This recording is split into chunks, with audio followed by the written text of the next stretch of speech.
Hello, ये जो question आप देख रहे हो ये एक वेन डायग्राम का क्वेश्चन है। ऐसे क्वेश्चन एसएससी और कॉम्पिटिटिव एग्जाम से पूछे जाते हैं।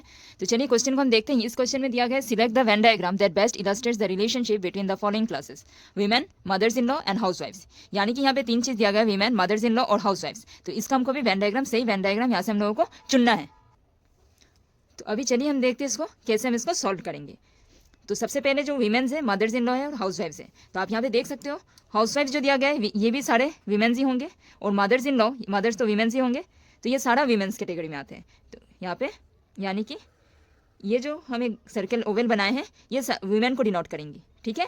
और चलिए अब हम देखते हैं जो मदर्स इन लॉ और हाउस वाइफ्स, मदर्स इन लॉ और हाउस वाइफ्स, यहाँ पे एम लिखते हैं और हाउस वाइफ्स लिखते हैं, ठीक है। यानी कि कुछ कुछ मदर्स इन लॉ हाउस वाइफ्स हो सकते हैं, ठीक है, और कुछ मदर इन लॉ हाउस वाइफ्स नहीं भी हो सकते हैं। तो सबसे पहले यहाँ पे हम हाउस वाइफ का एक गोला बनाते हैं। तो यानी कि इसमें से इतना हिस्सा क्या हो सकते हैं, मदर इन लॉ हो सकते हैं, ठीक है। और सारे मदर्स इन लॉ हाउस वाइफ्स नहीं भी हो सकते, तो ये इसीलिए मदर्स इन लॉ का थोड़ा हिस्सा हाउस वाइफ्स भी है और मदर्स इन लॉ भी है, ठीक है। तो ये मदर इन लॉ और हाउस वाइफ्स का ये सबसे अच्छा रिलेशन है, ठीक है।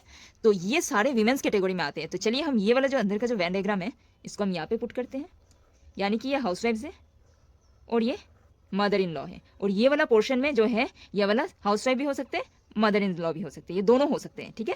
तो ये वाला जो वेन डायग्राम है ये नंबर सी से मैच करता है। तो यानी कि ऑप्शन नंबर सी है इसका आंसर।